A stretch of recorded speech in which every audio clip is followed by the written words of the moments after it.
Another one. Touchdown Jags! Ball game! Another Jags podcast. Welcome back, everyone, to another Jags podcast, episode 45. We're going to get to some Twitter questions, and we do want to remind everyone, if this is your first time listening or just haven't reached out to us yet, you can find us on Twitter at Another Jags Pod or Facebook and Instagram at Another Jags Podcast. We always incorporate any questions or comments that we get into the show, and so we want to hear from you, Jags fans, and we're going to do that right now. We're going to hand it over to Jason, our Twitter question MC, and let him take it from here on out.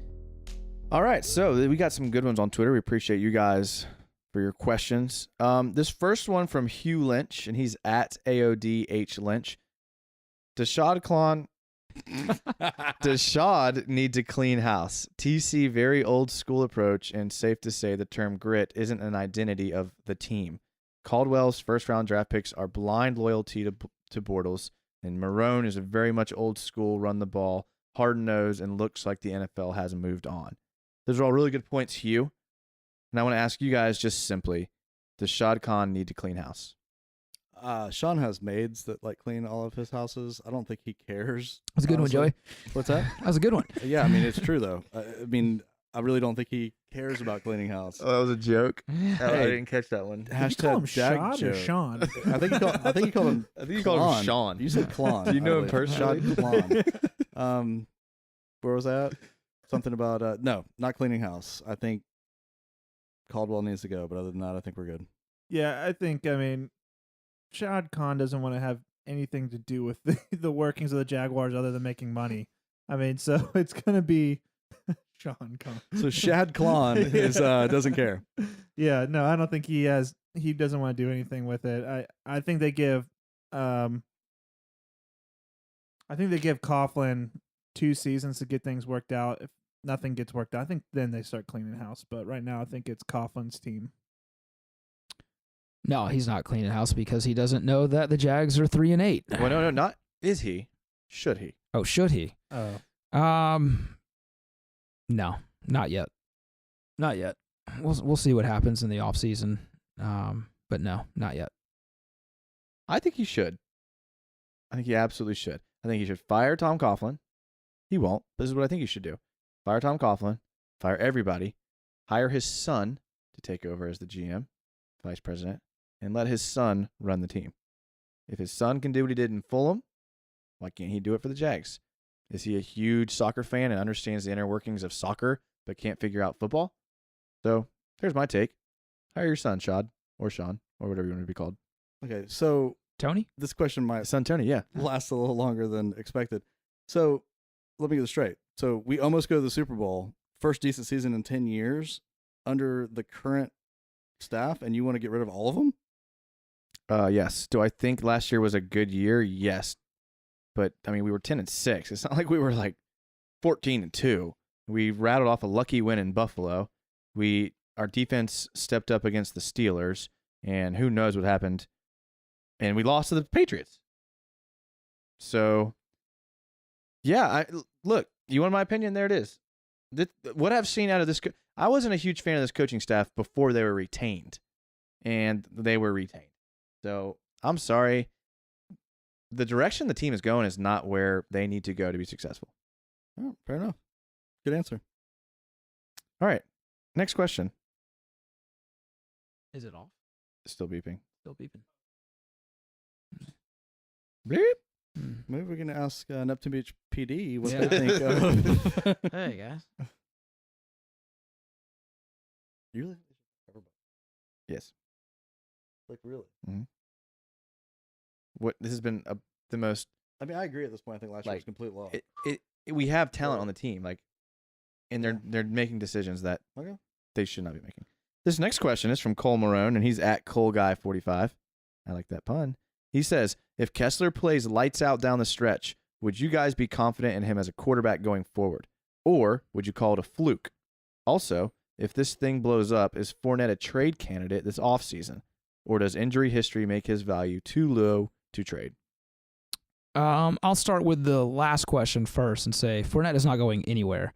He is a premier running back in the league. We have seen these last 2 games what he means to the Jaguars offense. I mean, it's night and day. It could not be any different. He's not going anywhere. Kessler, if he plays lights out, that is a big if. He's got a huge uphill battle with no offensive line, receivers that, aren't great. Maybe you could argue that they're the worst receiving core in the NFL. But to say if he does, I'll just go with the hypothetical here. No, I'm not confident that he's your guy next year. I think he's your guy to be named the starter, and then you draft a quarterback with your first pick, and then let that guy sit for a little bit, whether it's 3 games, 8 games, or an entire season, depending on what Kessler can do. I don't think Kessler's bad. I think it's just going to be really hard to get a good read because this season is over.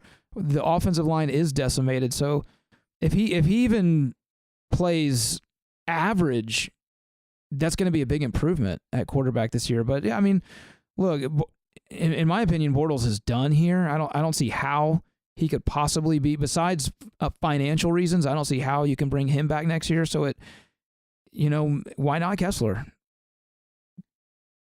The Kessler situation, I mean, I feel like if they're going to win games, it's going to be now because teams aren't going to have a scheme to go against him. And he's going to be able to kind of come in and maybe catch people off guard. We've seen that a lot with other backup quarterbacks and even future starter quarterbacks at the end of the year when they sneak in. People don't really know what to expect. You can scheme a little differently and sneak in some good throws and pull off a win. But I don't think that carries over into next year. So, no, I don't have any confidence with him. The Fournette situation, for me personally, I give Fournette another year. If he gets hurt for even 4 games, I'd be looking ready to trade him because he'd be hurt every single year. But he is such a good talent. I think you have to wait and see if he can have a whole year healthy. No way we get rid of Fournette. I mean, Dana White might pick him up for some octagon matches in the offseason, but he's definitely on the roster. Joey's on fire tonight. Scheming against Kessler, yeah, I mean, just have your defense stand near our wide receivers and they'll drop the ball. Yeah, I mean, they're just probably going to play the same way they play Bortles, make them throw. But if Kessler comes in and lights it up with what he has, Bortles is gone. Kessler's our guy going into next year, and they draft somebody. But it's not going to happen, man. He's Kessler. I mean, he might be okay. He might play better than Bortles, but he's not a franchise quarterback, or he wouldn't be our backup. Yeah, Kessler doesn't have enough games, unfortunately. I don't think, even with 5 left to prove. He's always going to be doubt, even if we play well. And there's no chance in heck that Fournette goes anywhere this offseason because he is just the best player on our offense, regardless of what's around him. So he can win his game single-handedly, and he can lose his game single-handedly, and that's kind of a player you want on your team. Next question. This is from John, and he's at... Y'all ready for this? Yes. John 100900307. Wow, John, is that your locker combination in high school? Is that a Joey burner account? No, my burner account was way more obvious than that. Okay, so he says, it seems like the team is so undisciplined. The fight, personal foul, penalties, etc. Where does that come from? If it's coaching, what should be done to resolve it?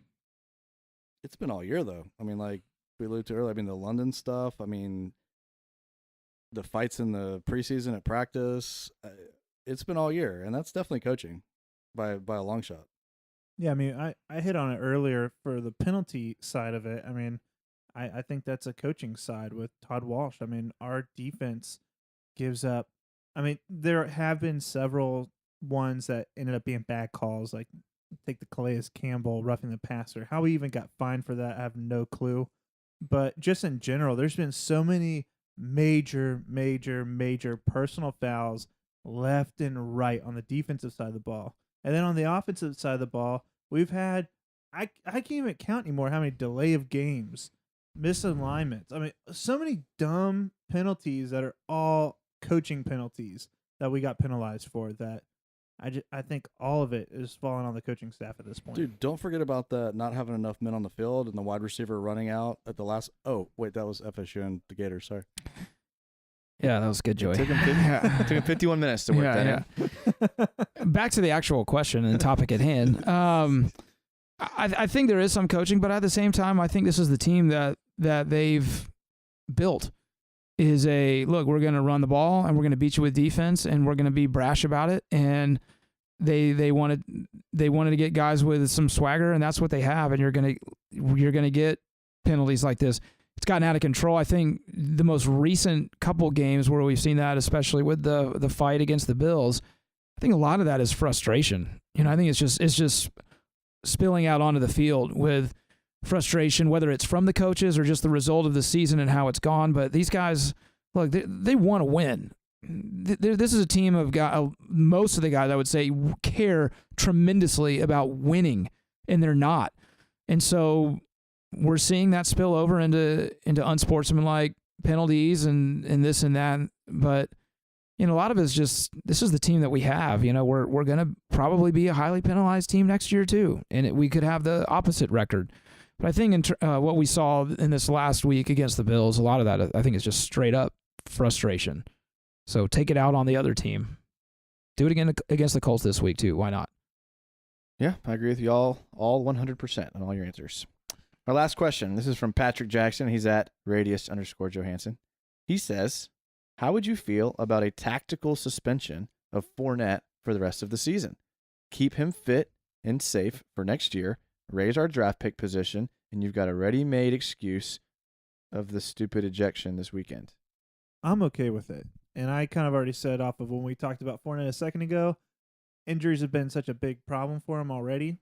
I would love to see him stay healthy for a full year. I'd rather just not see him get hurt. What, is he going to play 3 games? Who cares? Like when we first read that question, we laughed about that being like a FUTBOL football like scenario. But I'd like to see what we have with Hyde. I mean, we didn't give away nothing for him, and he's had a good above average like career so far. Hey, if we're going to do it with Bortles, bench him and see what Kessler's got. Why not let Fournette sit, see what we got with Hyde? If he does well, trade bait, or at least we know what we got. I mean, Ivory was a disaster. We never really saw what we got with him. I mean, I'd like to see Hyde get some serious snaps and see what happens. And also, one of the biggest disappointments from this past Sunday for me before the game started was the fact that Chark wasn't playing. Kind of to that same point, like, let's get some of these young guys. Let's start Taven Bryan. Let's start Ronnie Harrison, bench Church. We've seen enough of Church. Let's get Ronnie Harrison in there playing. I would love to see Chark, if he's healthy, starting. Let's get him some reps because, like we've said all night, this season is over. So let's stop acting like there's anything to gain for this season. It's all about next year. Let's get some of these young guys in there and playing and get some reps so that the learning curve isn't quite as steep going into next year. I'm really bummed that Chark is hurt right now because I believe that if nothing else, he was killing it on special teams. But I think he could gain a lot by getting some reps right now. So I don't see a tactical suspension happening for Fournette, but I think you could see his reps coming down. Listen, when he comes back, there's only 4 games left. You could see that game against Houston, the last game of the season at Houston. I mean, that could be a complete wash for both sides for the Houston and for the Jags. That could just be let's get these 60 minutes over with. Y'all go to the playoffs. We're going to go on vacation, So who knows how much more we'll see of Fournette. I think if they're wise, they would limit his snaps big time. I think the only reason we might not see Jason says no. Taven Bryan more, though, is for the fact that next year is such a big deal contract-wise with the defensive line, where they need to see who they're going to keep. Is it going to be Calais Campbell? Are they going to release Malik Jackson? All those guys on the line, they're going to have to figure out what to do with. So we might not see him that much more the rest of the season. I think you guys are smoking something if you think that our best player, for any reason, should not be playing. Why play him and get a serious hamstring injury? The only issue would be, the only argument you could have is we don't want him to tear his ACL or Achilles. Exactly. He's done that Twice. He's never. No, not recently. Not in the NFL. But seriously, though, why risk it at this point? We know that he's awesome. We know that he's going to be our stud running back. He's not going anywhere. Because you have an entire offseason. It's not like let's save him for next season. He's just as likely to tear his ACL training for next season as he is playing in these games. I feel like I don't know who I'm sitting with right now. If you guys are actually saying that Fournette should not play or we should limit his snaps, he is the best player on our offense. Absolutely the best player on offense. Why would we not play him? On a 3-8 team, that's probably going to be 3-9 when he comes back. He's only played in like 4 games this But who year. cares if we win 2 more? Is he going to benefit from playing the rest of the year? Absolutely. How? Because you get better. He's good enough. He's still a young guy. I mean, No, I think they're gonna play him. They're not gonna sit him for 4 games. But I would be surprised if they don't limit his snaps a little bit more. I don't see him getting what's his average carry amount. I mean, do we know? Because he's only gotten, played like 2 full he's games. gotten 60 carries in the last 2 Yeah, games. so I don't know. For some reason, I just don't see a lot of that happen, especially with now Norwell on the IR as well. You got a banged up offensive line. To me, it seems like you're almost shooting yourself in the foot a little bit. And I mean, I understand what you're saying. You want to be competitive, and he is our best player on offense by a long shot. It's not even close.